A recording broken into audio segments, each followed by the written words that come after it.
Добре дојдовте во За или против. Јас сум Љупчо Цветановски. Мои вечерашни гости се професор доктор Македонка Радуловиќ од Институтот за семени студии. Добре дојдовте. Добро ве најдов. Професор доктор Ангелка Кескинова, раководител на Институтот за семени студии. Добре дојдовте. Добро ви најдовме, благодариме на поканата. Токму Институтот за семени студии при Филозофскиот факултет во Скопје, односно делот УКИМ, Универзитетот Свети Кирил и Методи, оваа година одбележува 10 години од своето постоење. Убав јубилеј, честит да ви се множат годините. И по таа, според тоа имате и организирате меѓународна конференција на тема предизвиците на современите семејства. Ова е како информација за гледачите. Ќе се одржи конференцијата следните 2 дена токму во просториите на М6 Едукативниот центар. Ова е како вовед, сепак за оваа конференција ќе зборуваме во вториот дел, да одиме директно и конкретно. Конференцијата ќе опфати широк спектар на теми, вклучувајќи токму и промената на семејните структури. За каква промена всушност професор Радуловиќ зборуваме? Па, пред се станува збор за промена во однос на големината на семејствата. Денеска семејствата стануваат се помали, бројот се помал број членови. Според последниот попис гледаме дека најдоминантни се уште членовите семејствата кои што се нуклеарни семејства, ние ги нарекуваме, односно родители и нивните деца. Меѓутоа, ако доминантниот број на членови бил 4, денеска гледаме дека тој број изнесува 3 члена, што значи дека генерално живеат родители со едно дете.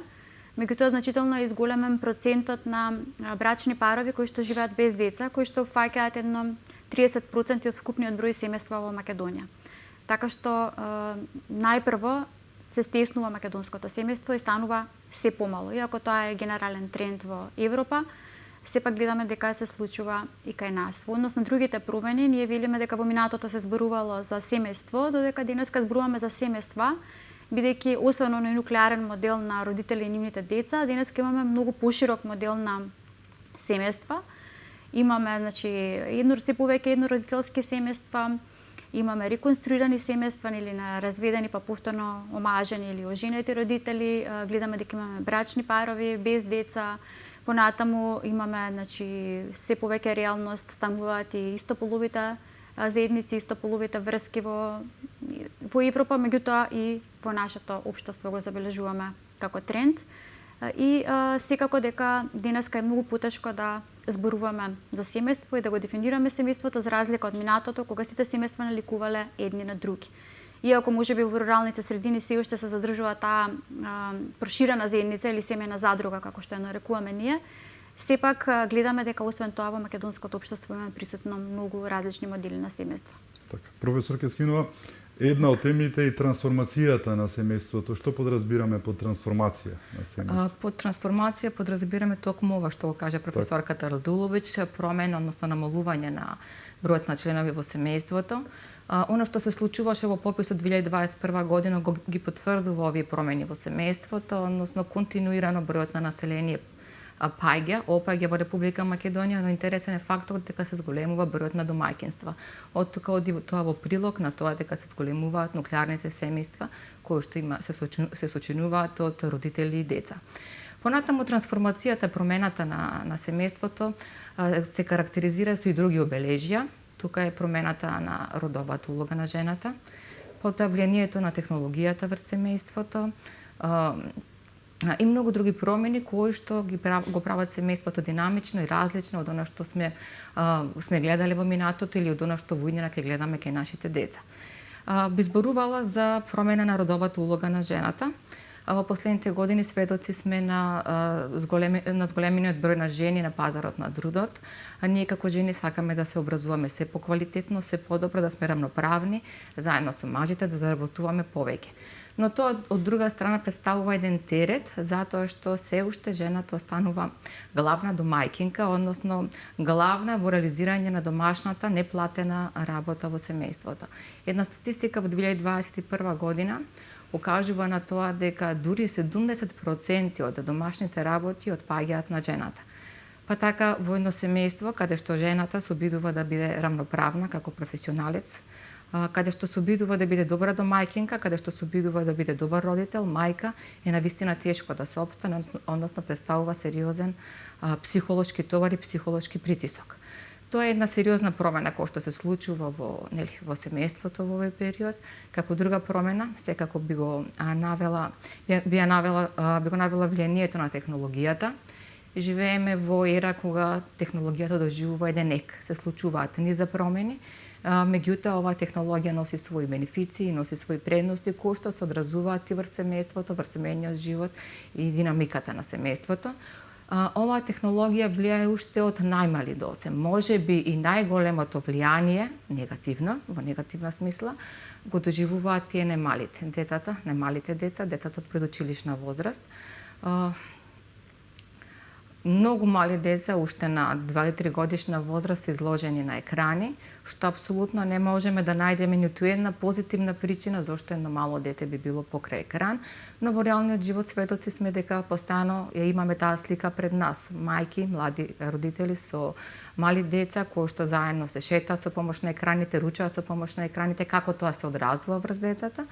Имаме деца кои што се подоцна проговоруваат, задоцнат говорен развој, проблеми со внимание, концентрација. Почнуваат англиски да зборуваат просветен пред македонски токму поради тоа. Токму поради тоа. Не затоа што они имаат поинаков начин на перцепирање на работите, туку затоа што информацијата ја добиваат од дигитален медиум преку англиски јазик. Тоа е сериозен показател дека ние како родители некаде грешиме.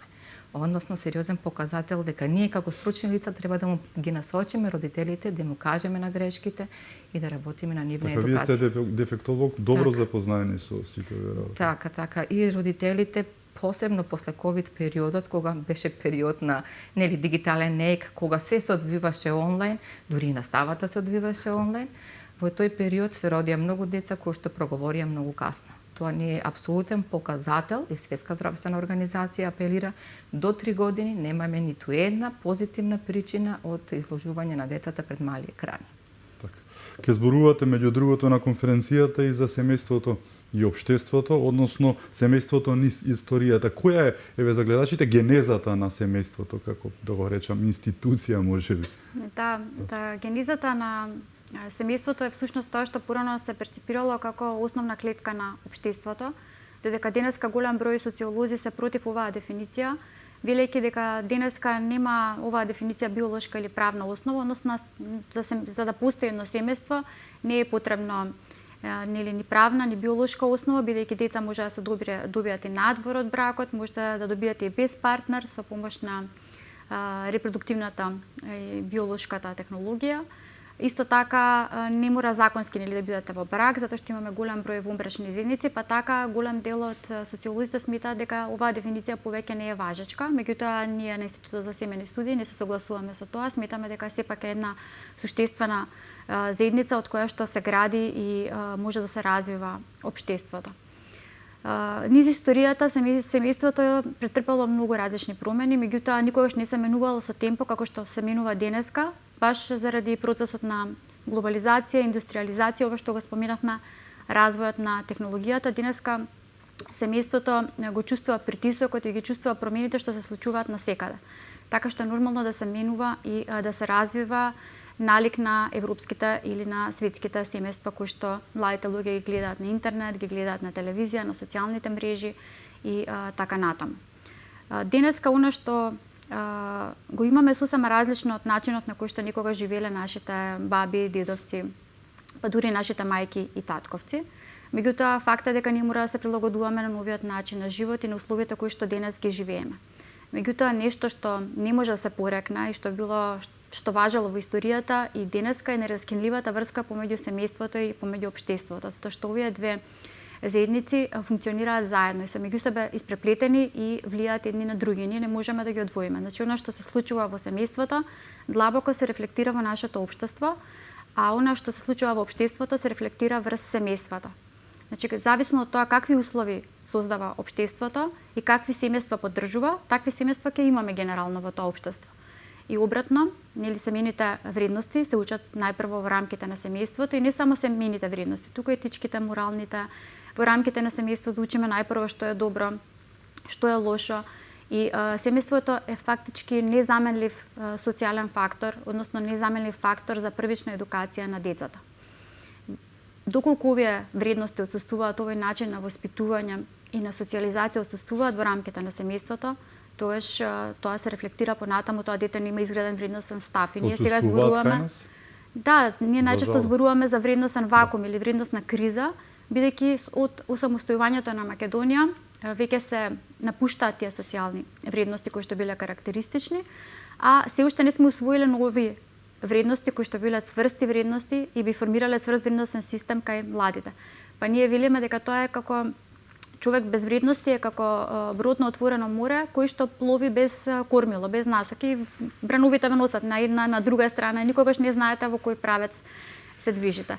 Кога децата немаат изграден вредносен систем, понатаму многу е тешко да се однесуваат според некои морални правила и да знаат што е добро и што е лошо. Тоа нели води до девијантни појави кои што негативно се одразуваат во самото општество. На општеството му требаат здрави луѓе, здрави семејства кои што би придонесувале за развојот и за унапредувањето. Доколку имаме дисфункционални семејства, тоа води кон негативни последици врз општеството во смисла на тоа дека тука веќе се внесува системот за социјална заштита, се внесува здравствениот систем, имаме неквалитетни ученици, понатаму неквалитетни вработени, се оптоваруваат затворите, болниците и така натаму. Тоа е еден затворен круг кој што не само што социјално го оштетува семејството, туку и економски прави штета на целото општество. Исто така во рамките на семејството се гради чувството на патриотизам, на љубов кон државата, нели, доколку тоа не се изгради во рамките на тоа семејство, тоа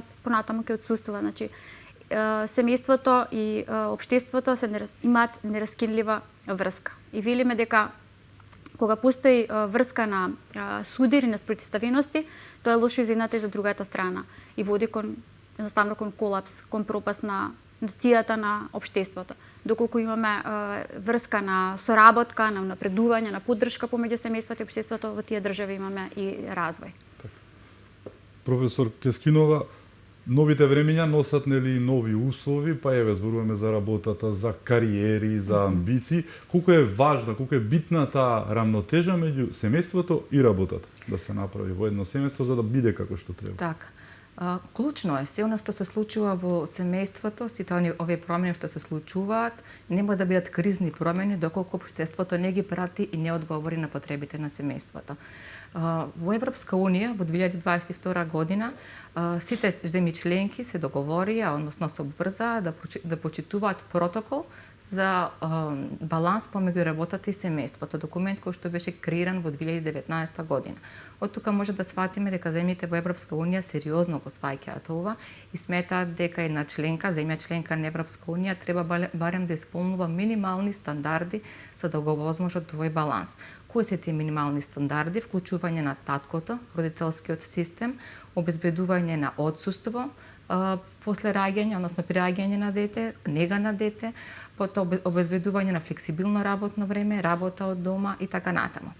Во однос на балансот помеѓу работата и семејството доминираат земјите од Скандинавија, доминира Канада, каде што има перфектен систем, пакет за обезбедување на отсуство на работа и финансиска поддршка на новите родители. Кај нас во Република Македонија во еден период, не знам преку законот за работни односи, не знам до каде е сега, меѓутоа се предвидуваше и татковство, односно отсуство за татковско. Имаме отсуство после раѓање на дете, мајчинско отсуство и потоа има родителско отсуство кое што можат да го делат мајката или таткото. Тоа е една одлична можност на таткото да влезе во родителскиот систем. Не само што ќе возможи баланс помеѓу работата и семејството, односно ќе помогне на мајката да се врати на пазарот на трудот, но во исто време ќе има одлична можност за емотивно поврзување со своето дете. Нешто што ние го занемаруваме, односно често пати мајката ја поврзуваме како доминантен родител, а таткото често пати губи, односно е аутсайдер во тој семеен систем. Еден од гостите кој што утре ќе ни дојде од Малта, доаѓа со идеја дека татковското отсуство не треба да биде опција на таткото, односно тој мора да земи родителско отсуство и мора да помогне во процесот на балансирање помеѓу работата и семејството. Меѓутоа, тоа не е единствена работа која што државата треба да ја направи за да овозможи благосостојба на семејството. Потребно е да направиме промена на законските регулативи, на законските норми. Тоа е она што прати промената на семејството. Во законот за семејство дефиниран е процес на брак, дефиниран е процес на развод. Меѓутоа треба подлабоко да навлеземе во дефинирање и развој на процесот на семејна медијација. Разводот како таков, колку и да е пожелен кога бракот е лош, секогаш е тежок процес, болен процес како за брачните партнери, така и за децата. Семејната медијација во суштина значи ублажување на сите тие негативни последици и повеќе се уважува емотивната состојба на брачните партнери на родителите. Особено тежок момент е нели поделбата на старателството, поделбата на имот, поделбата на партнери. Семејниот медијатор е тој кој што треба да го олесни, да биде тампон помеѓу овие два процеси. Нешто што е многу важно, развиено е во околината наша и треба и ние да го развиеме.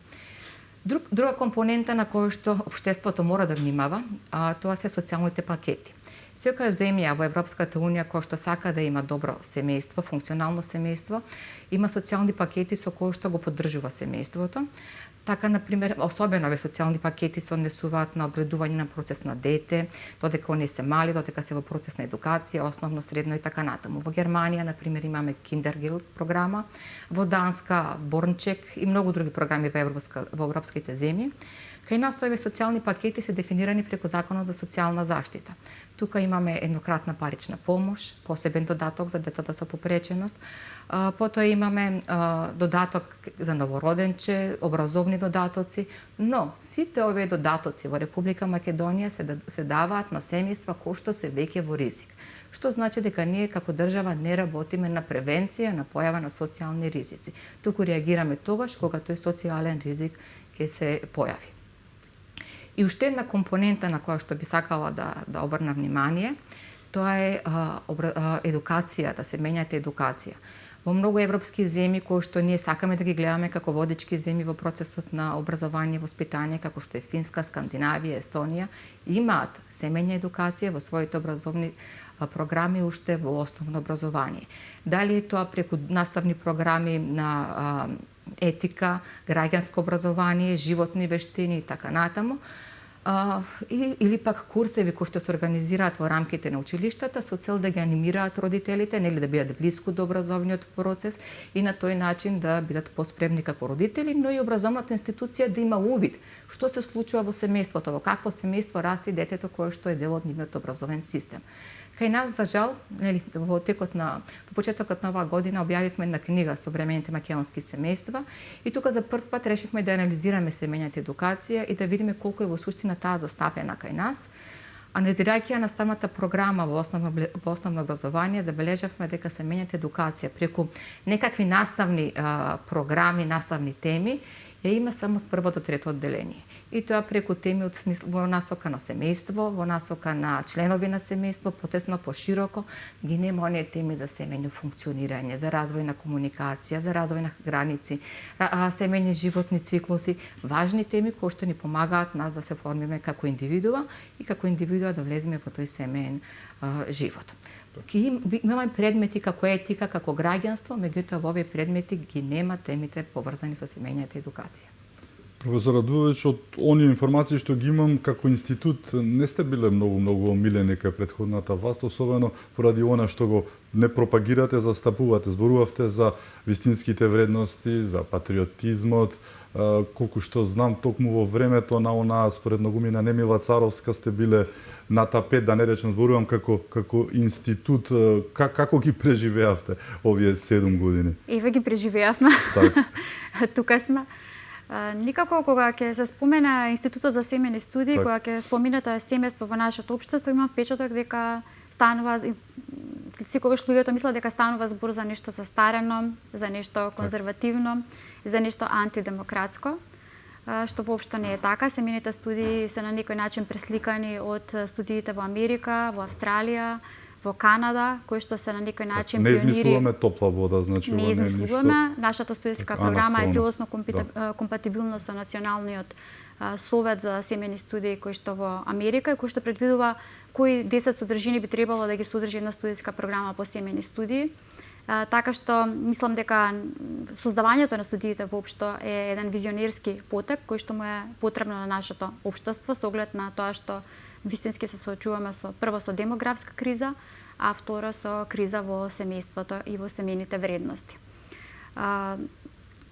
често пати наидувавме на, да речем, на отпор против студиите, затоа што мислам дека луѓето не разбираат зашто станува збор и никогаш не наидоа на, да речем, подетално да анализираат нашата програма и да видат за што всушност станува збор. Меѓутоа тоа нас не обесхрабри. Ние за нас е 10 години навистина вложен труд. До сега имаме направено голем број на истражувања поврзани со брак, со семејство, со родителство и претежно тие да речем истражувања се однесуваат на младите луѓе, на тоа како тие гледаат на бракот, на семејството и на семејните вредности. Исто така издадовме и неколку книги поврзани на оваа тема и се надеваме дека дискурсот ќе се смени и дека конечно ќе биде препознаено значењето на семејството и на семејните односи како нешто клучно што е предуслов за развој на секоја држава, па и на нашата. Како гледавте на оние идеи кои што за среќа не помина, оние родител 1 на родител 2 што требаше да стои во дневникот на учениците? Како гледавте на тие екскурзии токму на таа министерка? Според мене тоа не е добра перцепција, затоа што дали сум јас родител 1 или дали сум јас родител 2, сепак станува збор за некаков тип на дискриминација. Так. Или сум јас дискриминирана или мојот сопруг кецот, дискриминиран, така што не се согласувам со тие промени и со тие предлози целосно, прво лично, а второ мислам дека и како институција пак погрешно е, имаме мајка, имаме татко, значи погрешно е да бидеме родител 1, родител 2, затоа што во секој случај некој би се чувствувал дискриминиран од таа определба. Професор Кескино, како вие гледате на тие идеи што беа, што повторно ќе кажам за среќа не помина, родител 1, сведувањето на родителите, на мајката, таткото, како идеја на родител 1 и родител 2? Јас не знам каде на друго место постои такво нешто, родител 1 или родител 2. За да имаме дете во едно семејство, за да се роди дете, нас не се потребни мајка и татко, кои што не само што го носат на овој свет, го воспитуваат, се рол модел, се модел во процесот на растење на ова дете. И не знам зошто мајка и татко како поим некогаш би ги замениле со родител 1 и родител 2. Тие не се ни синоними во процесот на опишување на мајката и таткото. Стварно не знам што е лошото во тоа да сте мајка и татко. Спомнавте поранешната министерка за образование, своевремено ние акредитираше програмата. Ние функционираме како институт 10 години, секоја 4-та година повторно треба да се акредитира нашата програма, така да во еден период таа прилика имаше министерката за образование и акредитираше.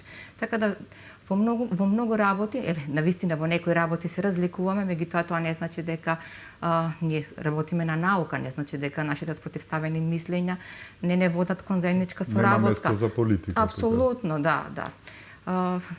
Во многу работи ние имаме заеднички теми, значи они како министерка и сега како веројатно дел од ХЕРА се борат против семејното насилство, се борат за родовата равноправност. Тоа е една од темите исто на конференцијата, извинете што прекинувам, семејното насилство. Да, за жал семејното насилство е во подем. Според некоја статистика, секоја 4-та жена е жртва на семејно насилство.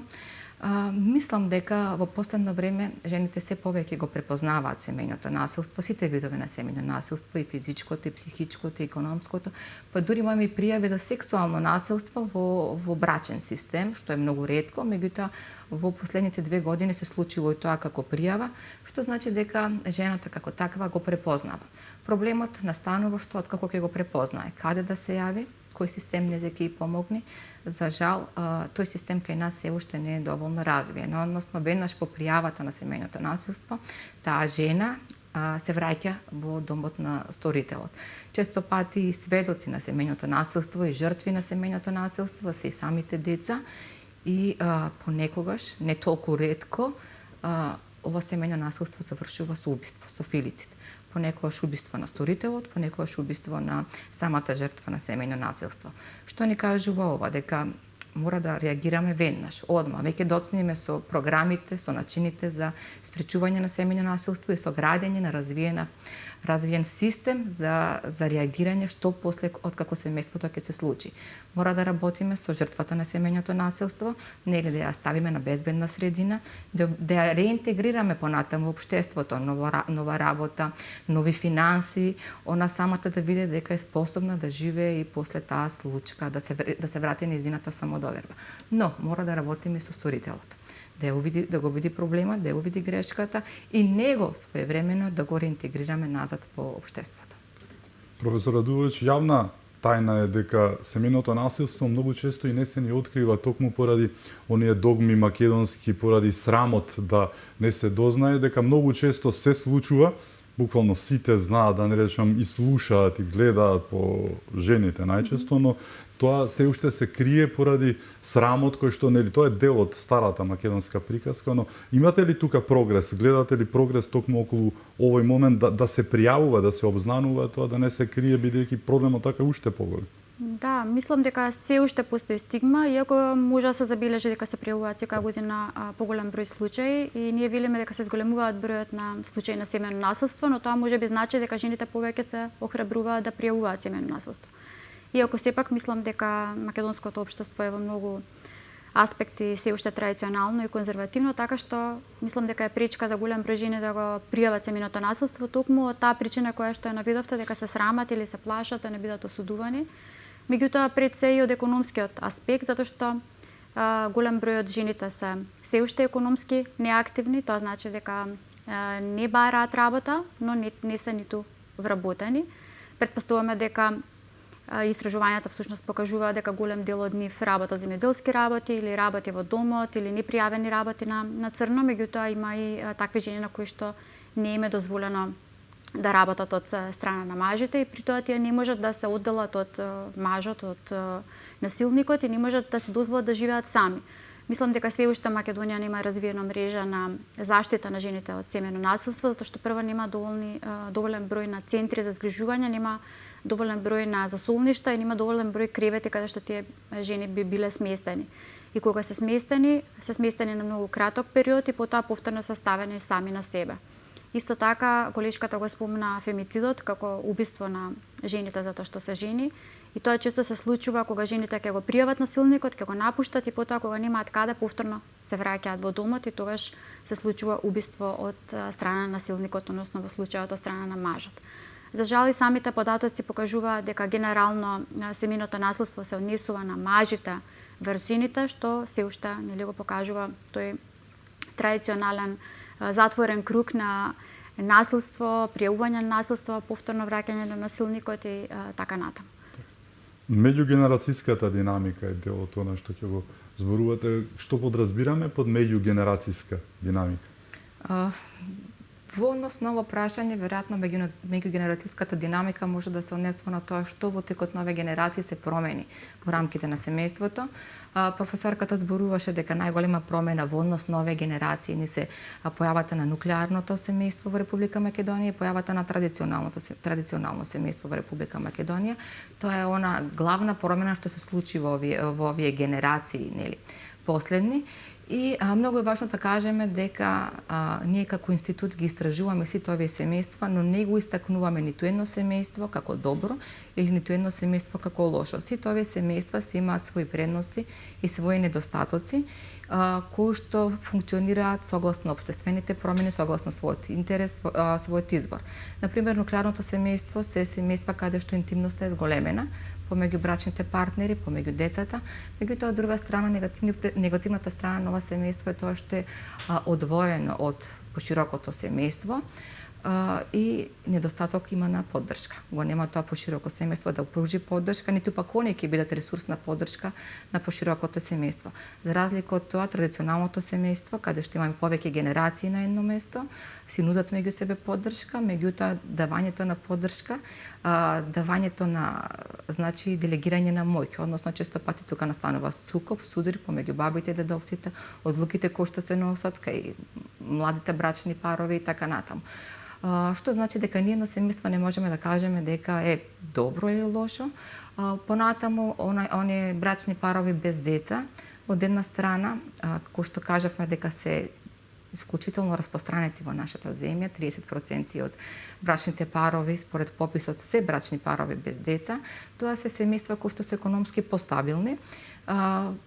Доминира индивидуализмот, професионално можат повеќе да се развиваат, имаат повеќе време за себе, но негативната страна е тоа што можеби ќе се соочат со предрасуди. поради нивната одлука да немаат деца, можеби ќе се соочат со чувство на празнина, чувство на губиток, кога ќе остарат и веќе ќе немаат таа професионална моќ и желба за кариера и тоа што ќе немаат потомок во иднина. Имаме уште многу теми за отворање, ќе зборуваме и за демографијата, за миграциите, ќе зборуваме за социјалната заштита. Многу теми пред нас, се враќаме веднаш по рекламите, останете со нас.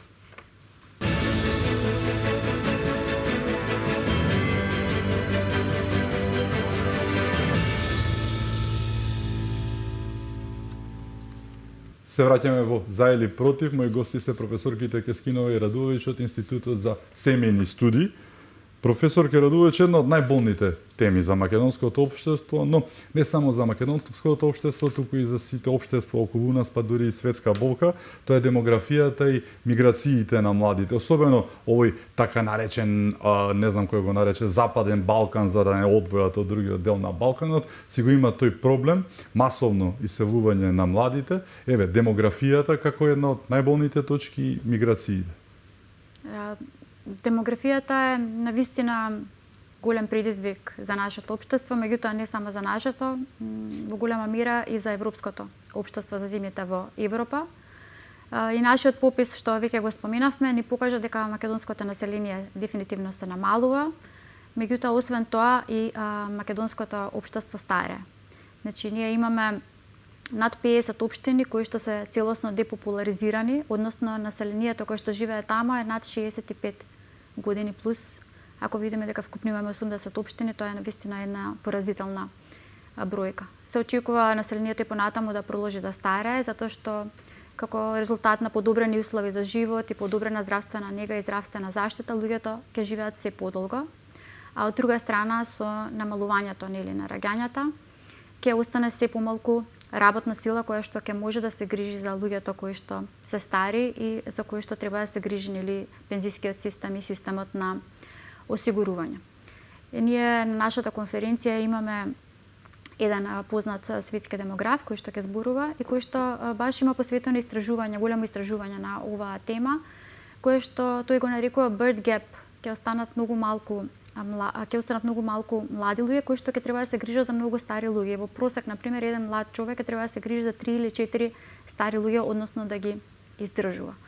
Ова старење на населението од друга страна станува проблем и за самите семејства, затоа што често пати родителите треба да се грижат во исто време и за стари луѓе и за деца. Тие семејства се нарекуваат некако sandwich families, кои што порано не биле карактеристични, бидејќи порано се добивале децата, а родителите сме ги губеле порано, додека денеска тие живеат се подолго по старите луѓе, а од друга страна децата ги добиваме се подоцна во животот. Значи, старењето на населението е еден клучен проблем со кој што ќе се соочи македонското општество во иднина многу повеќе отколку денеска. И ако ја видиме таа старосна пирамида, која што всушност ни представува структурата на населението во едно општество, гледаме дека таа веќе добива превртен облик. Ако во минатото доле е најмладото население и полека таа се стеснува старото население најгоре на пирамидата, денеска гледаме како пирамидата веќе е правоаголник и се повеќе добива форма на превртена пирамида, односно најгоре ќе го имаме старото население, а најдоле пирамидата ќе биде стесната со многу малку младо население. И гледаме дека Македонија, значи на почетокот на 2001 година и денеска, ако населението тогаш во просек имало 34 години, денеска гледаме дека населението повеќе се приближува како просек од 42 години просекот на европското население. Ако ги земеме во предвид имиграциите кои што се повеќе се случуваат, тогаш слободно можеме да кажеме дека на Македонија и се заканува демографска криза. И сега тоа е често пати дебата дека доколку снимаме работна сила која што е последица на упаѓање на стапката на фертилитет, дека ние секогаш ќе можеме да земеме луѓе од надвор кои што ќе работат тука, односно мигранти, како што сега нашето население се иселува, нашите млади луѓе се иселуваат да работат во други земји, дека ние така ќе можеме да увеземе работна сила, меѓутоа прашањето од каде ќе можеме да увеземе работна сила и токму овој демограф што го споменав, вели дека не само европските земји, туку во иднина и сите други земји ќе се соочат со проблемот на намалување на населението, што секако ќе се одрази врз економскиот развој на државата. Така што мислам дека тоа е еден сериозен проблем на кој што воопшто не се обрнува внимание, на кој воопшто не се работи, така што навистина ми е мило што ќе имаме еден познат демограф кој што можеби ќе го потенцира значењето на оваа тема и ќе зголеми свеста кај луѓето да почнат да размислуваат, затоа што ние сега имаме впечаток дека светот е пренаселен и дека има доволно луѓе, дури и премногу, и дека стапката на намалување на раѓање воопшто не е така страшна или толку важна за човештвото. Меѓутоа, ако го промениме аспектот на и нашето гледиште, можеби ќе почнеме да размислуваме за тоа што би правеле понатаму кога би продолжил да упаѓа бројот на раѓања, а од друга страна би продолжил континуирано да старее населението и луѓето да живеат се подолго. Професор Кескинова, светските трендови укажуваат дека набрзо ќе биде обратна ситуацијата, односно ќе почне да се намалува дури бројот на човештвото. Има истражувања кои што водат натаму. Неве, Македонија, прашањето на миграциите, на старењето, на демографијата, како сето тоа се одразува врз македонското семејство? Апсолутно сериозно, односно македонското семејство се повеќе старее. Како што кажа професорката, веќе имаме 50 општини од вкупно 80 каде што доминира старо население. Доминира старо население со возраст над 63 години. Од оно што се случува во однос на демографијата, во однос на одлуките на брачните партнери, може да видиме дека тие се одлучуваат и покасно да имаат деца, покасно стапуваат во брак. И сето тоа влијае дополнително на намалување на бројот на членови во семејството и генерално на демографската слика. Ако во 2001 година просечната возраст за стапување на брак на жената беше 23-24 или 25-26 на мажот, денес е зголемена за 5 години, односно 27-28 стапува жената во брак, а 29-30 стапува мажот во брак. Со тоа се зголемува и периодот на раѓање на деца, односно ако раѓала пред 20 години на 24-23, денес првото дете се раѓа од прилика на 27, меѓутоа ова е статистика од 2021, ако денес провериме, може би одиме на уште поголема старост на жената кога го има првото дете. Од тука понатаму таа може во иднина да се случи со одлука за да има помал број на деца или пак да се соочи со медицински проблем, односно појава на стерилитет. Се зголемуваат бројот на разводи, иако го немаме достигнато тој европски тренд каде што скоро секој втор брак завршува со развод и кај нас бројот на разводи станува се почест, некаде секој 6-7 брак завршува со развод. И сите овие промени, демографски промени, дефинитивно се одразуваат врз она какво семејство имаме, каква е структурата на тоа семејство. Конференцијата ќе биде следните 2 дена, еве за крај да ги запознаеме гледачите, почнувајќи со вас, што да очекуваат граѓаните. Претпоставувам ќе има и медиумски одзив од сето тоа што ќе се случува, но еве 10 години од постоење на институтот, меѓународна буквално конференција на темата, што се ќе се опфати. Дел од темите ги опфативме и во емисијата, но еве од вас подиректно. Иако ова е научна конференција, сепак ние сакавме да има поголем интерес од јавноста и затоа во првиот ден на конференцијата направивме и 2 панели на кои што ќе бидат присутни личности од нашето општество, кои се од различни, кои што ни доаѓаат од различни сектори, од различни професии, за кои што ќе зборуваме на теми поврзани со семејството. Првиот панел се однесува на темата рамнотежа помеѓу работата и семејството, која што веќе ја споменавме и која што представува еден од најголемите предизвици на современите семејства. И тука имаме покането 5 говорнички кои што за нас представуваат навистина успешни приказни во однос на балансирањето помеѓу работата и помеѓу семејството. Така се нарекува и панелот Успешни жени, успешни приказни. Додека вториот панел е со наслов Семејно ориентирано општество, докаде е Македонија.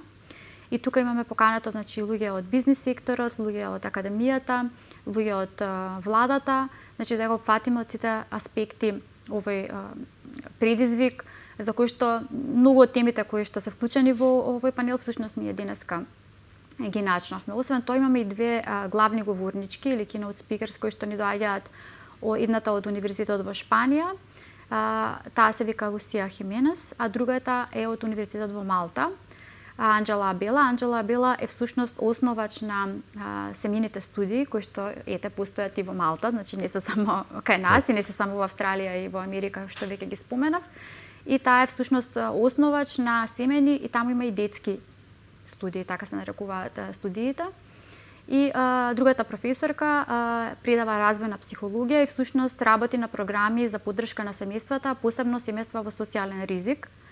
И е воедно и раководител на Европската мрежа за семена поддршка, така што мислам дека ќе слушнеме многу интересни говори, многу интересни заклучоци од нивните истражувања.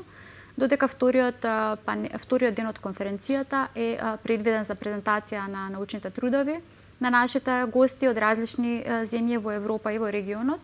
И тогаш имаме и гостување на демографот кој што веќе претходно го споменав и кој што ќе зборува баш за трендовите во раѓањата и демографските кризи кои што ги носат овие трендови. Така што ако нешто пропуштив, еве може колешката да ме надополни. Генерално тоа е програмата. Нели тргнавме со некоја идеја, меѓутоа навистина сме горди на она што успеавме да го направиме, успеавме да го организираме за овие 2 дена. Станува збор за обемна програма, 2 панели, а особено сме горди на бројот на научни трудови кои што ни пристигнаа и треба да се презентираат во текот на вториот ден. Станува збор за 50 научни труда. Имаме наши пријатели, наши колеги кои што се од Балканот, меѓутоа имаме и стручни лица кои што доаѓаат од земјите пошироко, од Европа. Португалија, Шпанија, од Универзитетот во Оксфорд, од Малезија, од Турција, што значи дека нашата конференција е јако прва. Јако доаѓа од еден млад институт, успеа да го привлече вниманието на голем дел на стручни лица кои што се занимаваат со оваа проблематика. Така да верувам дека во иднина институциите, научните институции кои што се занимаваат со проучување на семејството, ќе се зголемуваат и ќе се зголемува кадарот кој што ја проучува оваа проблематика. Нели во насока на развојот на институт можам да кажам дека горди сме дека од 2024 година како научно поле влеговме во Фраскатиева класификација, што значи дека науката ни остава простор да се развиваме понатаму, односно да креираме кадри, магистри, докторанти кои што ќе продолжат нашата мисија. Ви благодарам што бевте мои гости, ви посакувам уште многу години да постои институтот, честито за овие 10 години, за многу години да е што се ви. Ми беше чест. Благодарам на поканата. Колешката спомна дека интересот е навистина голем за ваква конференција и тоа покажува дека на луѓето, на академијата, на практичарите им е потребна една ваква платформа и би требало почесто да се организираат конференции од ваков тип, конференции кои што би биле посветени на семејството и на овие значајни предизвици со кои што се соочуваат семејствата денеска. Благодарам уште еднаш на поканата. Ви благодарам и вам. Ми беше чест. Ви благодарам и вам што бевте со нас, да сте ни живи и здрави и секако чувајте се многу.